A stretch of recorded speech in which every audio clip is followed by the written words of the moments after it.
لا تقربوا الزنا انہ کان فاحشۃ وساء سبیلا. زنا کے قریب تک نہ پھٹکو. یہ نہیں کہا کہ لا تزنوا، نہیں، قریب تک نہ پھٹکو. جیسے کہ یہ فیصل آباد کا ہمارا گول چکر ہے اور 8 بازار آ رہے ہیں. اب کوئی سرکاری پروگرام یہ ہے کہ اس گول چکر تک، چوک تک کوئی بھی جلوس نہ پہنچے، تو 8 بازاروں کو بند کرو گے نا. لہذا دور دور تک اللہ تعالیٰ نے وہ حدیں لگا دی ہیں کہ زنا کی ترغیب نہ ہو، زنا کے راستے جو ہے وہ مسدود ہو جائیں. یہ اس دور کی انٹلیکچوئل خیانت، ڈس آنیسٹی کا سب سے بڑا معاملہ ہے. جدید نفسیات کا بابا آدم مانا جاتا ہے فرائڈ، اور فرائڈ کے نزدیک انسان کے محرکات عمل میں سب سے زیادہ طاقتور، سب سے زیادہ پوٹنٹ سیکس ہے. اصل محرک انسان میں. یہاں تک کہتا ہے ایڈیپس کمپلیکس، باپ اگر محبت بھری نگاہ سے بیٹی کو دیکھ رہا ہے تو یہ بھی سیکس ہے، اور ماں اگر بیٹے سے محبت کر رہی ہے تو یہ بھی سیکس ہے. انا للہ و انا الیہ راجعون. ان کمبختوں کا اصل یہ معاملہ ہے کہ ایک شے پر نگاہ جم گئی تو سب کچھ اسی کے گرد گھما دیا. مطلب بات غلط نہیں ہے. Sexual motive one of the most important motives, no doubt about it. اگر یہ نہ ہو، اگر عورت میں مرد کے لیے اٹریکشن نہ ہو، اگر عورت کو مرد کی احتیاج نہ ہو تو تمدن ختم ہو جائے. کون شادی کا کھکیڑ مول لے گا؟ ایک پیٹ پالنا اور ہے، خاندان کی ذمہ داری اور ہو جائے گی.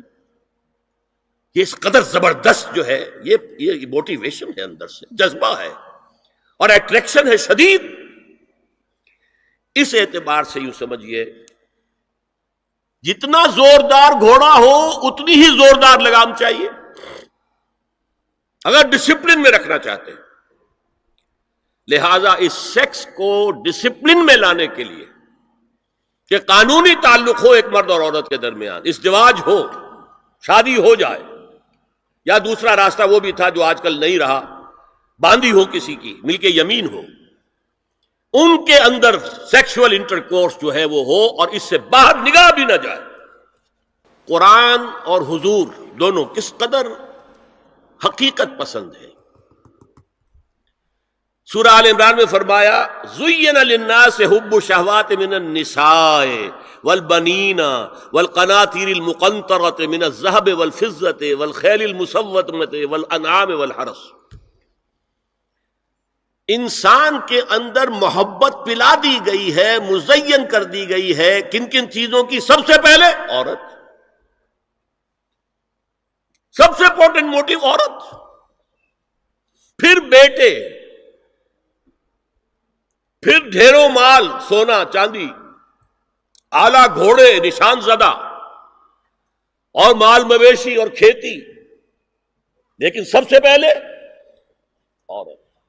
زُيِّنَ لِلنَّاسِ حُبُّ الشَّهَوَاتِ مِنَ النِّسَاءِ وَالْبَنِينَ وَالْقَنَاطِيرِ الْمُقَنطَرَةِ مِنَ الذَّهَبِ وَالْفِضَّةِ وَالْخَيْلِ الْمُسَوَّمَةِ وَالْأَنْعَامِ وَالْحَرْثِ. اسی طرح دیکھیے حضور صلی اللہ علیہ وسلم فرماتے ہیں، یہ مسند احمد میں بھی حدیث ہے اور حاکم اور بیہقی نے بھی، عن انس ابن مالک رضی اللہ تعالی عنہ قال قال رسول اللہ صلی اللہ علیہ وسلم حبب الی النساء والطیب وجعلت قرۃ عینی فی الصلاۃ. اس تمہاری دنیا میں سے مجھے 3 چیزیں محبوب کر دی گئی. حببا الیہ، نمبر 1 نساء. کوئی جھجک کی ہے آپ نے بیان کرنے میں؟ ہم شاید یہ جملہ کہتے ہوئے جھجکیں گے، اللہ کا رسول نہیں. حقیقت ہے، اس کا اعتراف کرو. بہت مضبوط موٹیو ہے، اس میں کوئی شک نہیں، کوئی شک نہیں، کوئی شک نہیں. حبب الی النساء والطیب، خوشبو، وجعلت قرۃ عینی فی الصلاۃ، اور میرے آنکھوں کی ٹھنڈک نماز میں ہے. اسی طرح خود قرآن میں سورہ احزاب میں جب حضور سے کہا گیا کہ اب بس جتنی شادیاں ہو چکی تھیں آپ نے کر لی ہے، اب آئندہ نہ کیجیے۔ وہاں بھی صاف الفاظ آئے ہیں، اللہ کو بھی واللہ لا یستحیی من الحق، اللہ کو حق بات کہنے میں کوئی حیا یا کوئی جھجک نہیں ہے۔ وَلَوْ أَعْجَبَكَ حُسْنُهُنَّ، اے نبی چاہے عورتوں کا حسن جو ہے وہ آپ کو بھلا لگے، لیکن اب آئندہ شادی نہیں۔ یہ میں تائید کر رہا ہوں فرائڈ کی، اس گدھے نے جو آگے تک پہنچا دیا ہے معاملہ وہ ہے غلط۔ بنیادی بات صحیح ہے، قرآن مجید کے مطابق ہے کہ سیکس موٹیو بہت سخت ہے، بہت زوردار ہے۔ حضور کی حدیث ہے، ان اللہ کتب علی ابن آدم حظہ من الزنا ادرک ذلک لا محال، اللہ تعالیٰ نے ہر انسان کا زنا میں ایک حصہ لکھ دیا ہے جو اس کو پہنچ کر رہے گا۔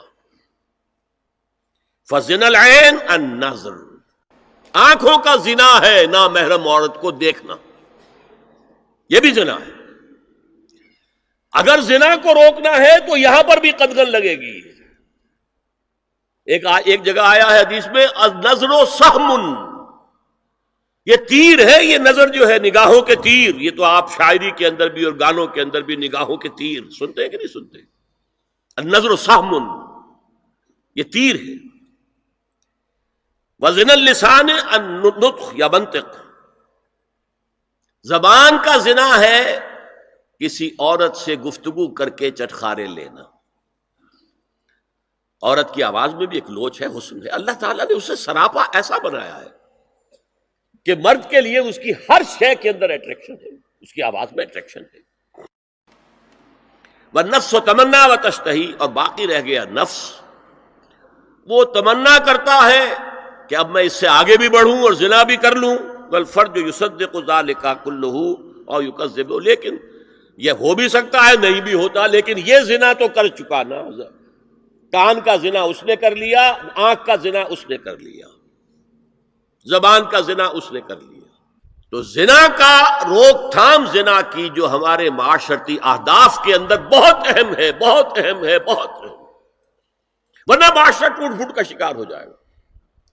میاں بیوی میں اعتماد نہیں ہے، بے اعتمادی کی فضا میں اولاد جو پلے گی اس کی منفی نفسیات ہوں گی، کبھی مثبت نفسیات نہیں ہو سکتی۔ اب زنا جو ہے اس کے لیے حضور نے جو کچھ فرمایا وہ سن لیجیے۔ ادرک ذالک لا محال، اللہ تعالیٰ نے ہر انسان کا زنا میں ایک حصہ لکھ دیا ہے جو اس کو پہنچ کر رہے گا۔ آنکھوں کا زنا ہے نامحرم عورت کو دیکھنا، یہ بھی زنا ہے۔ اگر زنا کو روکنا ہے تو یہاں پر بھی قدغن لگے گی۔ زبان کا زنا ہے کسی عورت سے گفتگو کر کے چٹخارے لینا، عورت کی آواز میں بھی ایک لوچ ہے، حسن ہے، اللہ تعالیٰ نے اسے سراپا ایسا بنایا ہے کہ مرد کے لیے اس کی ہر شے کے اندر اٹریکشن ہے، اس کی آواز میں اٹریکشن ہے۔ والنفس تمنا و تشتہی، اور باقی رہ گیا نفس، وہ تمنا کرتا ہے کہ اب میں اس سے آگے بھی بڑھوں اور زنا بھی کر لوں۔ والفرج یصدق ذلک کلہ اور یکذب، لیکن یہ ہو بھی سکتا ہے نہیں بھی ہوتا، لیکن یہ زنا تو کر چکا نا، کان کا زنا اس نے کر لیا، آنکھ کا زنا اس نے کر لیا، زبان کا زنا اس نے کر لیا۔ ایک تو زنا کی تعریف ملا ہے۔ سورہ بقرہ کی ان آیات کو نماز میں تلاوت کرتے ہوئے میرے دل میں خیال پیدا ہوتا ہے کہ میں ان گناہوں کی معافی مانگ رہا ہوں جو بھول کر یا چوک کر ہو گئے، لیکن جو گناہ میں نے پورے شعور سے کیے اور اب بھی کر گزرتا ہوں ان سے کن الفاظ میں معافی مانگی جائے۔ وہ معافی مانگنے کے لیے تو یہ ہے کہ رب انی ظلمت نفسی ظلما کثیرا، جیسے حضرت آدم سے خطا ہوئی تھی اور حضرت حوا اور آدم نے دعا مانگی تھی ربنا ظلمنا انفسنا وان لم تغفر لنا وترحمنا لنکونن من الخاسرین، وہ دعائیں بھی قرآن مجید میں موجود ہیں۔ یا جیسے کہ حضرت یونس علیہ السلام سے غلطی ہو گئی تھی، اللہ کی اجازت کے بغیر وہ اپنی قوم کو چھوڑ کر چلے گئے، تو انہوں نے جو تسبیح کی ہے، جو ہمارے ہاں جس کی تسبیح بھی کی جاتی ہے اور اس کا آیت کریمہ کا جو ہے ورد کیا جاتا ہے، بلکہ وہ بھی اصل میں قلب کی گہرائیوں اور شعور کے ساتھ جو اگر ادا کی جائے تو بہت لا الہ الا انت سبحانک انی کنت من الظالمین، تو یہ جو ہے استغفر اللہ ربی من کل ذنب واتوب الیہ، یہ بھی ہے۔ تو مختلف ہے اس کے لیے کہ جو قرآن مجید میں بھی آئی ہے اور احادیث میں بھی۔ البتہ توبہ کے بارے میں چونکہ ذکر آج ہوا ہے اور آپ نے سوال بھی کیا ہے، تو یہ بات واضح ہو جانی چاہیے توبہ کی 3 شرطیں ہیں صحیح توبہ ہونے کی، اور یہ 3 شرطیں ہیں حقوق اللہ میں جو گناہ ہوا ہے اس کے ضمن میں۔ حقوق العباد میں ہوا ہے تو 4تھی شرط اور ہے۔ وہ 3 شرطیں کیا ہیں؟ گناہ پر حقیقی پشیمانی ہو، دل میں شرمندگی ہو، تعسف ہو کہ یہ کام میں نے کیوں کیا یا کیوں کرتا رہا اب تک، اور نمبر 2 عزم مصمم ہو کہ آئندہ ہرگز نہیں کروں گا، اور نمبر 3 اس کو چھوڑ دے بالفعل، وہ عزم مصمم پر عمل شروع ہو جائے۔ اگرچہ یہ ہو سکتا ہے کہ پھر غلطی ہو جائے، پھر ذہول ہو جائے، پھر نسیان ہو جائے، کوئی پرواہ نہیں، اس وقت جب کہ وہ توبہ کر رہا ہے نمبر 1 پشیمانی ہو حقیقی، نمبر 2 عزم مصمم ہو کہ دوبارہ ارتکاب نہیں کروں گا، نمبر 3 بالفعل اس کام کو چھوڑ دے۔ 3 کام اگر ہوں گے تب جا کر حقوق اللہ کے ضمن میں وہ توبہ صحیح ہوگی۔ فَإِنَّهُ يَتُوبُ إِلَى اللَّهِ مَتَابًا، توبہ جیسے کی جاتی ہے اس کی یہ تقاضے ہیں۔ اگر تلافی کر سکتے تلافی کیجئے، کسی کا مال ہڑپ کر لیا تھا واپس کر دیجئے، اس کے بغیر معافی نہیں ہوگی۔ اگر وہ فوت ہو چکا ہے، واپسی ممکن بھی نہیں ہے، تو ٹھیک ہے، اللہ تعالیٰ کے ہاں جو ہے وہ اس کا آپ کی نیکیاں اس کے حوالے کر دی جائیں گی۔ یا یہ کہ اگر زندہ ہے آپ اب نہیں بھی دے سکتے اس کا مال، یا آپ نے جا کے کہا بھائی میں نے آپ پر تہمت لگائی تھی، میں آج معافی چاہتا ہوں، خدا کے لیے مجھے معاف کر دیں۔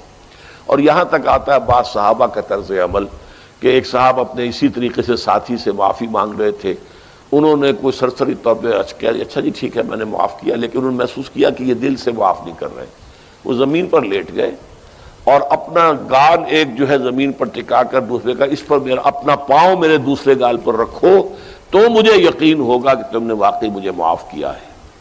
تو یہ کیفیت تو اس انسان کی ہوگی نا جسے واقعتاً محاسبہ اخروی کا احساس ہو اور شدید کے اس کی جواب دہی ہوگی، تو اس کے لیے تو پھر وہ ہر طرح سے تلافی کے لیے خوشامد کرے گا، بھائی خدا کے لیے مجھے معاف کر، اور جی معاف کر دیں آپ، بس یہ کیا ہے، ایک معافی وہ ہوتی ہے، وہ جو پولیس والے بھی معافی مانگ لیتے ہیں کبھی کبھی، تو وہ معافی نہیں ہوتی، حقیقتاً دل سے آپ معافی مانگیں تو وہ ہے معافی، اور واقعتاً دل سے معاف کریں۔ تو یہ ہے 4تھی شرط ہے کہ جو حقوق العباد کے سلسلے میں ہے۔